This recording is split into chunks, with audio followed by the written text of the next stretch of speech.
안녕하세요. 에세나에 관련된 이야기 나누려고 마이크를 켰습니다. 여러분, 에세나가 한번 총 결산을 해보니까 2023년 출시 이후에 순수한 수수료 수입만 6억 달러를 거두었다고 합니다. 6억 달러면 어느 정도죠? 8천억, 그죠? 8천억 정도 되는 엄청난 규모의 수수료 수입을 거두었습니다. 특히 이제 올해 3분기 수수료만 해도 1억 5천만 달러예요. 3분기에만, 올해 3분기에만. 물론 이제 시장에서는 전일 대비 1.46% 하락한 0.2283달러인데 이거는 뭐 에세나만의 문제는 아니죠. 지금 전체적으로 유동성 부족 때문에 전반적인 암호화폐 시장의 가격 상황이 좋은 편은 아닙니다. 이건 이제 유동성 문제가 12월 한 중순경부터 본격적으로 풀리면서 내년 상반기가 되면 이제 이거는 뭐 에세나뿐만이 아니고 암호화폐 시장 전반적으로 가격이 되게 좋아질, 암호화폐 불장이 올 가능성이 매우 높은데요. 어쨌든 이렇게 가격이 좋지 않지만 에세나는 확실한 실사용 예와 함께 실매출, 실수입을 내는 그런 가상자산이다라고 하는 부분들을 다시 한번 보여주고 있다라고 하는 부분. 그 다음에 또 다른 소식을 보면 좋은 소식이에요. 우리 에세나 홀더분들한테는 지금 앵커리지 디지털이 에세나 스테이블 코인, 그러니까 USD 홀더분들에게 보상을 지급할 계획이라고 합니다. 원래 지니어스법에 의하면은 이자 금지법이 있죠. 그래서 이자를 줄 수는 없어요. 대신 수익률 형태로 준다라고 합니다. 그래서 요거는 이제 스테이블 코인 규제 강화 속에서 제도권의 모델을 준수하려고 하는 그런 움직임으로 해석된다. 하지만 또 하나는 뭡니까? 중요한 게 에세나의 우리 USDTV와 USD는 수익형 달러 스테이블 코인이고 수익형 채권 펀드잖아요. 그랬을 때 여기에 대한 수익을 준다라고 하는 거는 그대로 지켜내는 거죠. 대신 합법적인 형태로 그거를 이루어낸다는 거. 그래서 수익률, 이자가 아니라 수익률 구조로 간다라고 하는 부분, 여러분들에게, 홀더분들에게는 정말 좋은 소식인 것 같고요. 근데 이제 단지 좀 우려스러운 것도 있습니다. 지금 상황이 뭐냐면은, 여러분들 아시겠지만, USD가 한때 최소 11에서 12% 정도의 수익률을 내줬어요. 아마 아시는 분들은 아실 거예요. 그런데 지금 보면은 시총이 148억 달러에서 76억 달러, 거의 50%가 시총이 줄었습니다. 근데 이렇게 된 이유가 있어요. 그건 뭐냐면 이제 그 디파이 대출 아베에서 지금 USD 수익률이 약 한 5.1% 정도 나고 있는데 지금 예를 들면 대비해서 USDC, 서클 사이 USDC는 5.5%예요. 그러다 보니까 자금이 어디로 갑니까? 일로 가는 거죠. 그리고 또 하나는 이렇게 수익률이 높을 때는 어떻게 했냐면 USD를 사서, 그죠? 사서 그걸로 또 아베에 맡겨서 또 대출받고, 그 대출받은 걸로 USD를 또 사고, 그 산 거를 다시 아베에 넣어서 또 대출받고, 이런 식으로 계속 레버리지 투자를 해왔던 그런 패턴이 이렇게 수익률이 떨어지니까 다 빠져나간 거죠. 그건 이제 10월 10일 날 그 아주 역사적 유례 없는 30조 규모의 청산이 있었죠. 그때부터 이제 시작된 거긴 합니다. 그래서 이제 다시 한번 암호화폐 시장에 불장이 오고 암호화폐 시장이 재밌어질 때, 유동성이 공급되면서 재밌어질 때면 다시 USD의 시총이 올라갈 거라고 하는 거는 뭐 믿어 의심치 않고요. 또 수익도 올라갈 거라는 건 믿어 의심치 않는데 어쨌든 이런 좀 어려움을 겪고 있다라고 하는 부분들 여러분들과 함께 공유하면서 그래도 우리 에세나 코인 같은 경우에 워낙 생태계 자체가 디파이 생태계를 자체적으로 완결적인 구조를 갖고 있는 그런 암호화폐이기 때문에 뭐 크게 걱정할 일은 없다.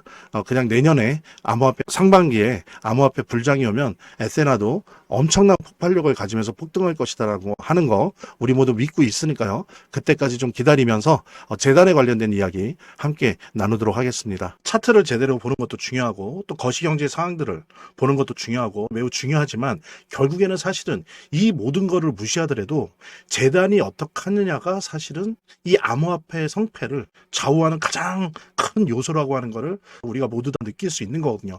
그래서 제가 좀 과장을 하면 오히려 암호화폐를 통해서 돈을 제대로 버는 사람들은 물론 차트도 보고 거시경제도 보고 하지만 가장 1차적으로 핵심적으로 보는 게 그 암호화폐를 발행한, 제작하고 있는, 공급하고 있는 재단의 정책과 재단의 상황들을 보거든요. 재단의 어떤 정책들만 봐도 우리들은 이 암호화폐 투자를 통해서 막대한 수익을 얻을 수가 있는 겁니다.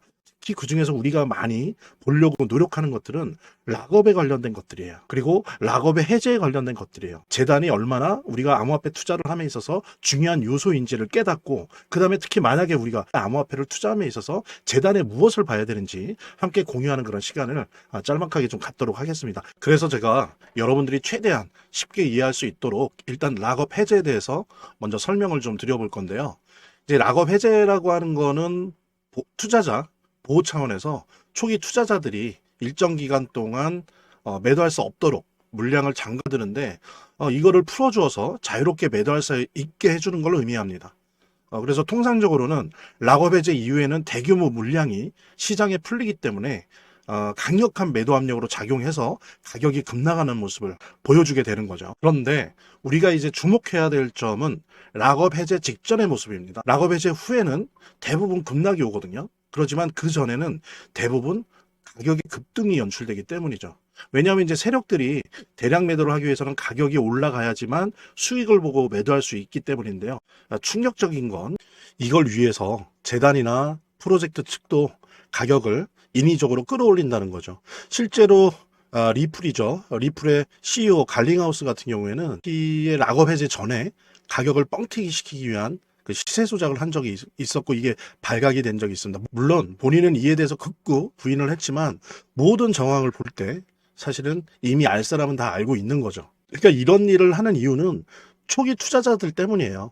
이 초기 투자자들에게 수익을 줘야지, 어떤 보상 개념의 수익을 줘야 추가적인 투자 유치를 할 수 있는 거죠. 그 초기 투자자들 뿐만이 아니라 그 외에 2차, 3차 투자자들을 모집하기 위해서는 이런 초기에 부풀리기, 뻥튀기가 필요한 겁니다. 예.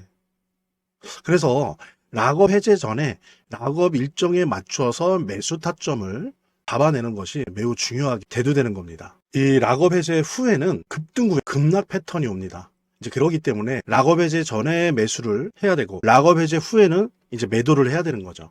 이래야지 이제 엄청난 수익이 가능해지는 건데요. 제가 특정 경로를 통해서 이 재단 측의 어떤 락업 해제 일정을 입수를 했거든요. 예, 근데 이 해당 문서는 기밀 문서이기 때문에 일단 중요한 내용은 이렇게 제가 좀 모자이크 한 거 양해 바라고요. 그러니까 이 문서에는 이제 재단 측의 락업 일정부터 물량, 목표가까지 모든 것이 나와 있습니다. 그래서 해당 일정에 맞춰서 상반기, 하반기 이렇게 나뉘어져 있는데, 해당 일정에 맞춰서 세력들은 가격을 끌어올리고 그 다음에 이제 매도를 하겠죠. 그래서 우리도 이 일정에 맞춰서 정확하게 매수 매도 타점을 잡아 나가면 엄청난 고수익을, 대박을 노려볼 수가 있게 되는 겁니다. 그래서 여기 나와 있는 제 개인 번호 010-2592-6921, 010-2592-6921로 부자 두 글자만 남겨놓으시면 제가 확인되는 대로 이 모자이크 없는 아까 보셨던 그 문서 원본이랑, 그 다음에 이제 언제 어디서 얼마에 매수해야 되는지 그 시그널이 담겨 있는 문서를 직접 핸드폰으로 PDF 형태로 전달해 드리도록 하겠습니다. 그러니까 당연히 무료고요. 자, 오늘 영상은 이쯤에서 마무리하고요. 다음 시간에 더 좋은 영상으로 인사드리도록 하겠습니다. 감사합니다.